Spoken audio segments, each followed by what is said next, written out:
Poli, do të nisim me njëherë bashk si e vlerëson vendimin. Tashmë jemi në një akt. Mazhoranca ka prodhuar një akt çka është firmosja dhe nisja e amendimit të kodit 242 procedurës penale, apo jo Marsit.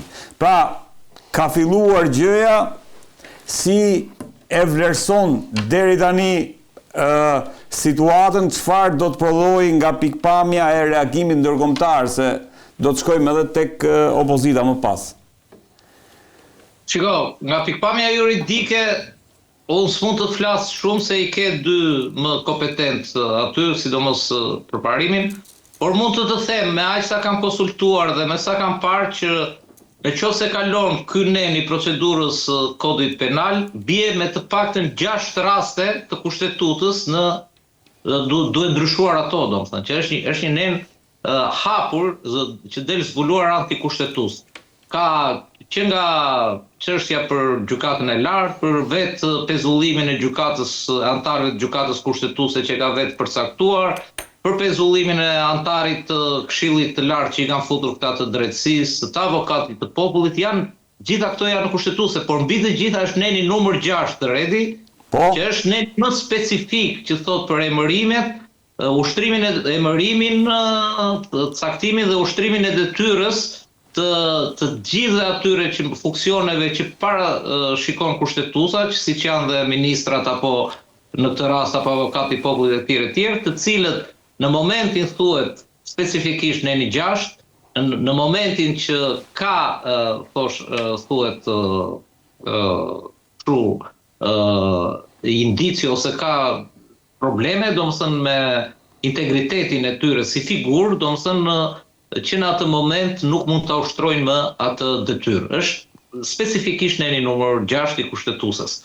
Pra, nga kjo pikpamja, kjo më duket mua më shumë si një fitim kohe, si përhapjen e një tymnaje të madhe ligjore, të një betejë prap pars me opozitën, jo po miratohet, jo po s'miratohet. Dhe unë do doja që ta miratonin, sepse dije edhe delegacioni i Parlamentit Evropian, i eurodeputetëve e vuri vinë e fuqe dhe e specifikoi dhe çështjen Balluku, i cili tha është një test, për Shqipërinë. Për Ballukun, po jo për këtë amendimin që do bëhet. Po dhe për drejtësinë, por nuk folën, ata nuk flasin për gjëra specifike, por kur futën brenda drejtësinë goditje dhe më specifike ishte mos prekja se këta po prekin 2016, apo jo. Tani gjërat janë shumë të thjeshta. Këta po prekin kushtetutën ose atë lloj kushtetute që bën për reformën në drejtësi dhe specifikisht dje u tha kushtetuta e 2016 nuk preket. Por nga pikpamja politike unë shikoj një ngjashmëri me vrullin e komisionit Xhafaj të parit, se tani ka ndryshuar dhe emrin, i cili u rrëzua nga ndërkombëtarët, pavarësisht se u rrëzua me mbrapastkene, me presione mbrapa skene dhe për këtë ta garantoj. Tani i ka ndryshuar lëkurën, i ka ndryshuar emrin, edhe duket sikur e ka zbutur një çike, ka kaluar te të drejtat e njeriut, te shkeljet e të drejtave të njeriut nga organet e drejtësisë, edhe ku diun çfarë po katranosin. Por dhe unë shikoj fatin e këtij neni si më shumë si një ngritje steke ose një tentativë e kryeministrit Edi Rama për t'i shkelur syrin ose për t'a futur në negociata për gjëra më të mëdha se kaq. Me ndërkombëtarët, me pyetjen për ndërkombëtarët. Po, ke ndërkombëtarët, po përpara se ta bëj pyetjen, shikojmë pak çfarë ka thënë Gonzato për sa i përket këtij amendimi. Inserti numër 3, regjia. As you know, we follow very closely any initiative taken by the government in the area of rule of law. And because our concern is not just that this is in line with the EU acquis, but is also one that does not in any way undermine the principles of the justice reform in 2016. So in that respect, we expect that the government will consult us on any initiative that could have this kind of implications. And I don't think I need to comment any further. It's not for me to assess whether this initiative has an impact on the investigations or not. I fully underline what Ambassador Rosati just... sorry. Siç e dini, ne ndjekim nga afër të gjitha nismat e qeverisë që kanë lidhje me shtetin ligjor, më falni. Jo vetëm se sigurisht jemi të merakosur lidhur me harmonizimin e tyre me aki të Bashkimit Evropian, por edhe që të mos prekin reformën e drejtësisë të vitit 2016, nisma të tilla, po sa i takon prekjes apo ndikimit që ato kanë në këtë rast, nuk do kisha një koment. Ori, pra e dëgjuat dhe ambasadorin e Bashkimit Evropian, i cili thot ne do në termat përgjithshëm. Pra do të shikojmë nëse kjo prek pikërisht atë marrëveshjen e 2016-s për cilën ne kemi rënë dakord për parimet e reformës drejtësi. Pra, si e vlerëson këtë qëndrim? Ndërkohë në Serbi ka ndodhur ka tjetër qëndrim absolutisht Bashkimi Evropian, sepse ka kërcënuar Vučićin direkt me bllokimin e procesit. Pra, Vučići ka bërë pothuajse të njëjtin akt, pothuajse ka ndërhyrë te reforma drejtësi, ka reagimi Bashkimit Evropian dhe i ka kërkuar që e ka kërcënuar me bllokim procesin. Ndërkohë, si e vlerëson qëndrimin me Shqipërinë Bashkimit Evropian? Pak më ashpër sepse Vučići është gati duke e shkrirë, jo në kuptimin si institucion prokurorin që ka atje speciale, ose të posaçme, po duke i hequr kompetencat. Rruga drejt së cilës është nisur, por kompetenca më kryesore mund të quhet kjo marrëdhënia, nuk ka kompetencë më kryesore për SPAK-un dhe gjykatën e posaçme se sa marrëdhënia me Këshillin e Ministrave, me ministrat. Shko, kur u krijua kjo dhe madje këta Kastile i futën e ulën një çik stekën e hetimit të këtyre dhe çuan edhe me drejtor, ne i dim dhe historitë e arkave me peshk, me zyrtar policie, zyrtar bashkie etj. Në fakt, kjo ishte ideuar për nivelet e larta dhe patjetër që pjesa më kryesore është qeverisja dhe ish qeverisja. Po kush është? Kush janë ministrat? Po mos jenë ministrat, nëse ti ju pret krah atyre për ti e ke parasysh për t'ju dhënë një mbrojtje ministrave përballë SPAK-ut, jo për hetimin, nuk ja heqin dot për hetimin, por për procesin e hetimit. Dhe kjo është një pjesë e procesit të hetimit, kur ty ai të thotë që o zotëri, kjo zonja nuk mund të qëndrojë më në atë zyrë sepse mund të prish dokumentacionin, më po themi, se dhe kjo fjala provë është si gjë e madhe. Ndonjëherë prova e di çfarë janë. Prova është vetëm për çfarë po shkon ai Agaçi në SPAK. Për çfarë po shkon? Po shkon pikërisht për procedura. Për procedura që janë bërë në zyrën e sekretarit përgjithshëm për gjithë kryeministrinë. Dhe zonja Balluku po dhe gjithë kryeministria me në krye Agaçin kanë të paktën 2 vjet që nuk ju përgjigjen. Është detyruar BKH-ja ka vajtur vetë atje që i sulmoi ky jo me patllake, jo pa patllake. Dhe këta nuk bashkëpunojnë qolle për të dhënë një gjë që është normale. Për shembull, procedurën e këtij tenderi. E ke parasysh, mas firmëlla se dua ta konsultoj me diçka tjetër, letrat, konsultim ose kryqëzim letrash. Dhe këtë i pengojnë. E dyta, është e vërtetuar, është e kapur që një nga dëshmimtarët e ka shantazhuar.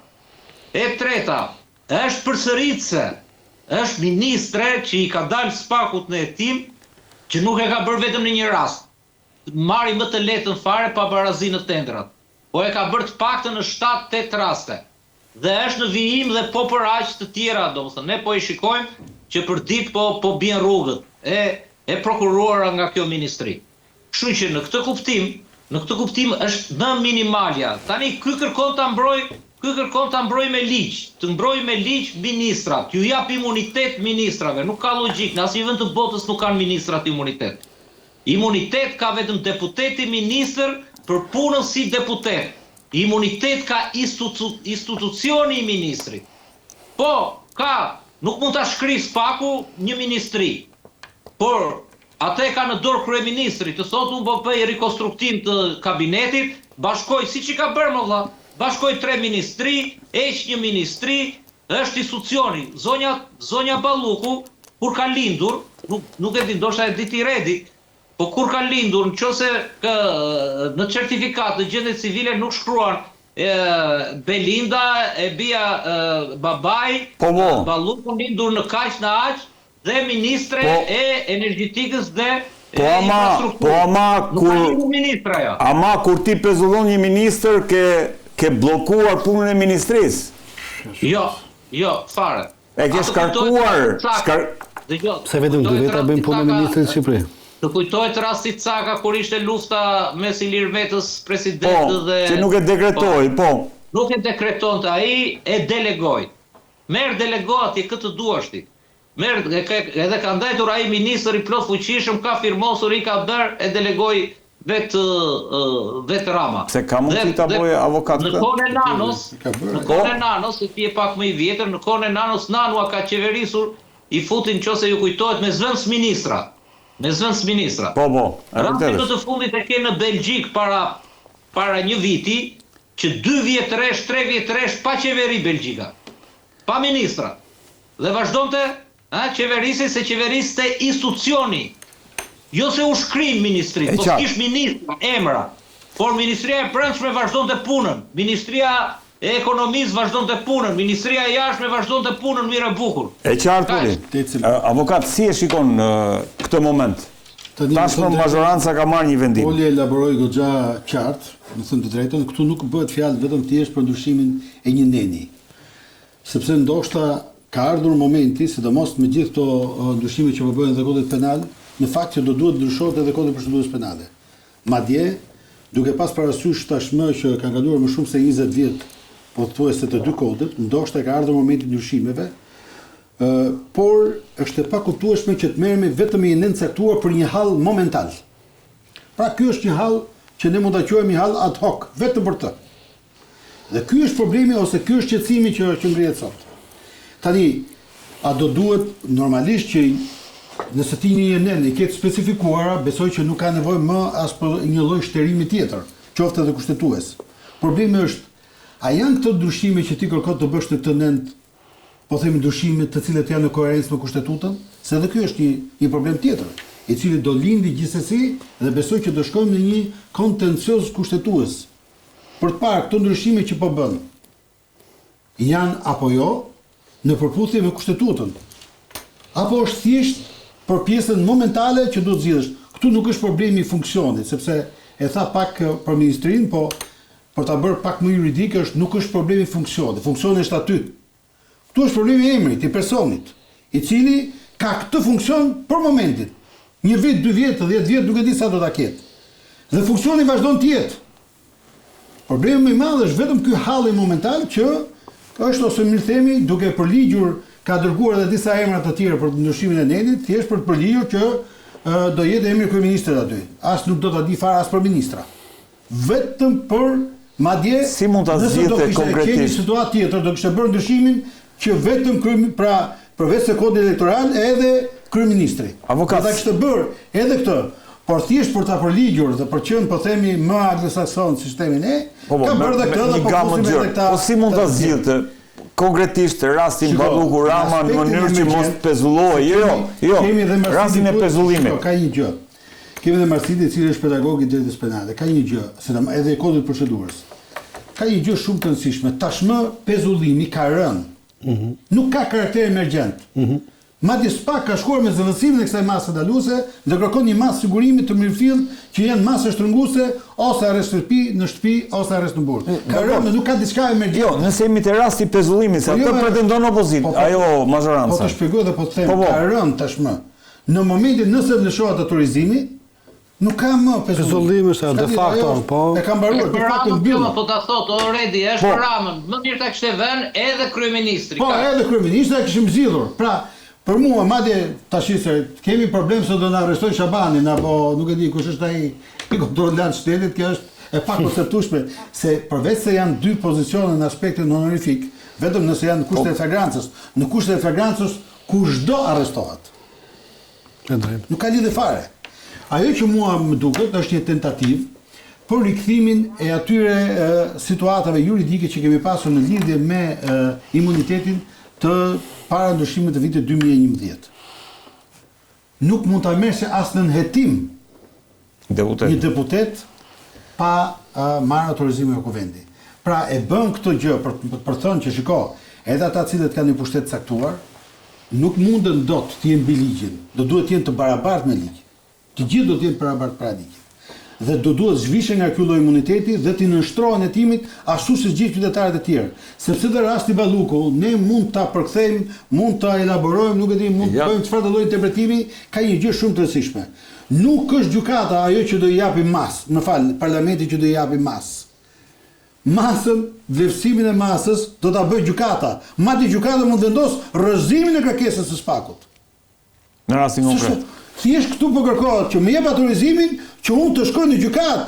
Pastaj do të jetë gjykata e këtij vendi, e cila do të jap këtë vendim në lidhje me masën që kërkon prokuroria. Nëse shmend prokuroria, është gjykata që e shikon. Dhe normalisht jo vetëm gjykata e shkallës parë, do jetë apeli e gjitha shkallët gjyqësore. Dhe pastaj do shkojmë kushtetuese.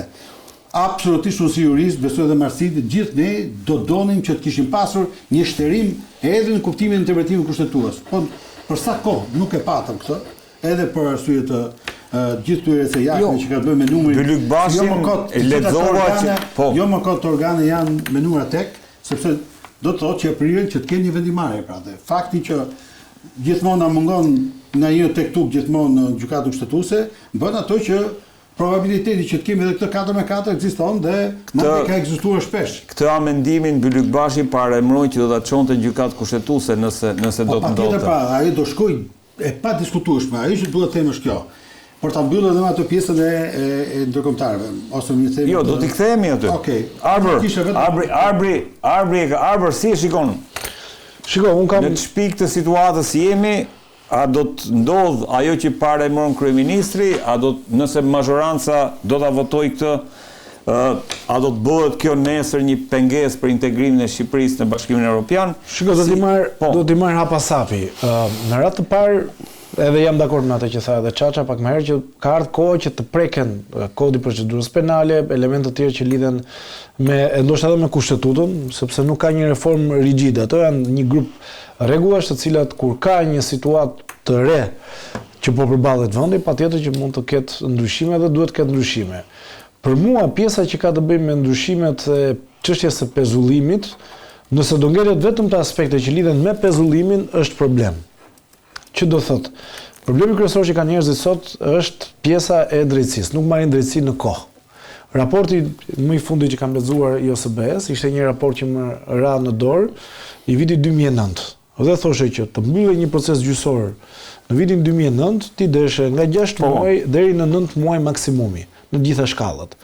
Kthehemi në kohën e sotme të shkon gati në 5 vjet, 8 vjet, 9 vjet varet sa shkon. Penale të ecin, po flasim civile. Edhe 10 e kusur. Po flasim për civilet. Pra njerëzit nuk po marrin drejtësi. Që do thotë, nëse ekzekutivi, majoranca del dhe thotë që do bëjmë vetëm këtë dhe kaq, këtu ka një problem. Nuk mjafton. Mua si qytetar nuk më intereson fati i kujdo që është në postin drejtues, kryeministër, ministër, e heq emrin. Pra po flas për titullin. Nuk më intereson fare. Mua më intereson pjesa e drejtësisë të qytetarët. Që do thotë, ata nëse do duhet ta bëjnë këtë ndryshim, dhe unë kam qenë edhe më herë që duhet një ndryshim, në sakt një rregullim dhe një qartësim për shkak se gjykata kushtetuese nuk e shteroi, kjo duhet pasohet dhe me pjesën tjetër, pra që është në interes publik. Sepse nëse më thua që interesi publik është i ngushtë vetëm kaq, dalim te elementet e drejtësisë, çështjet civile të cilat nuk kanë zgjidhje e marrin shumë vite. Qytetarët nuk marrin drejtësi. Vetëm me këtë ndryshim, a marrin qytetarët drejtësi? Unë nuk besoj që marrin qytetarët drejtësi vetëm me kaq. Prandaj duhet të jetë një paketë shumë herë më e gjerë dhe shumë herë më e llogaritur. Në të kundër pastaj për çfarë po bëhet? Do duhet shikojmë kriteret e masës politike. I bie që po bëhet për një shqetësim të momentit që mua nuk më intereson fare si qytetar. Pra shumë domethënë se qasja që ka ose që duhet të ketë, mendoj unë, një majorancë me një super pushtet që duhet të jetë përtej shqetësimit personal. Ndërsa për sa i përket asaj që the për Bashkimin Evropian, Shiko, nuk ka patur sinjalet forta nga Bashkimi Evropian që ky ndryshim do të cënoj ose do lëkundi diçka. Sepse Rama ka qenë më para se sa aktorët e tjerë dhe ka çuar informacionin më herët, ndoshta edhe sepse ka ambasadët dhe ka thënë që kjo duhet rregulluar sepse gjykata kushtetuese nuk e ka shtëruar. Pra Rama e ka interpretuar si një vakum që duhet plotësuar dhe nuk e prekin fare drejtsinë e re. Dhe për sa kohë, ndoshta ka qenë më i qartë me faktorin ndërkombëtar, ndoshta është dhe më i qartë me veten e tij, nuk ka patur asnjë sinjal që ky ndryshim do pengojë diçka në integrimin e vendit. Parlamenti Evropian me Kalister. Parlamenti Evropian që erdhi me Kalister një ditë më parë, që kishte një grup të madh me të dërguar, nuk ka ndonjë efekt të jashtëzakonshëm në aspektet që lidhen me integrimin. Madje është gati në periferi, për ata që e din pjesën e integrimit. Nuk ka shumë peshë. Pesha në fund të ditës është vetëm e vendeve të caktuara. Pra është vetëm me vendeve antare. Është moment kritik. Pra sido që tjetë.